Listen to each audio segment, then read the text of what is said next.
Hello everybody, welcome back to HardReset.Info channel. In today's video, I'll show you how to fix the ghost touch problem on your Motorola Signature.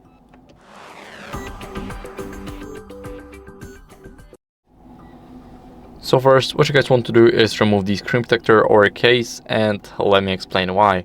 Basically, whenever you have a screen protector and your screen protector basically covers even a tiny part of the sides of your phone, then it can already cause your screen to become less responsive or simply have the ghost touches.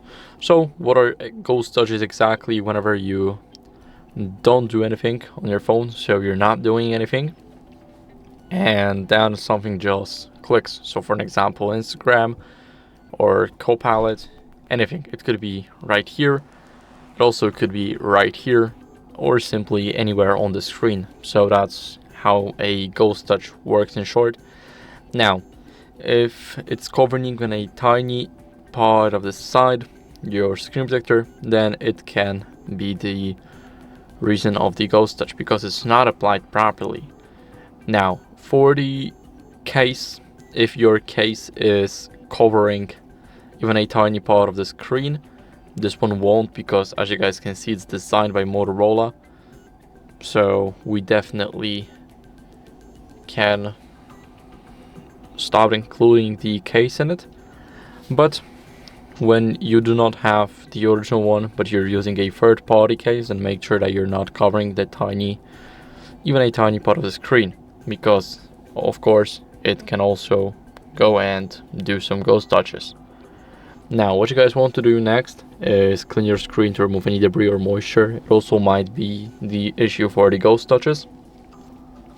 So, I have a microfiber cloth right here, and here what are we going to do is we're going to swipe it a couple of times.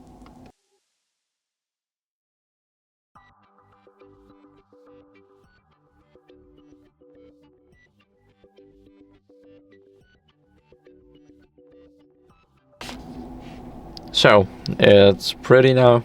It has no signs of use. And what are we gonna do next is simply check for software updates to fix any touch glitches. So, go to settings, and here you guys need to scroll down until you see system updates. Now click check for updates, make sure that you have Wi-Fi connection for it. And I am using the latest software, but if you guys are not using it, then make sure to start, because older software basically tends to have a lot more glitches than the newer one. So make sure to update your software as soon as the new version arrives. So that's it for the video. I hope it was helpful. If it was, then leave a like, subscription, and a comment, and I'll see you in the next one. Bye.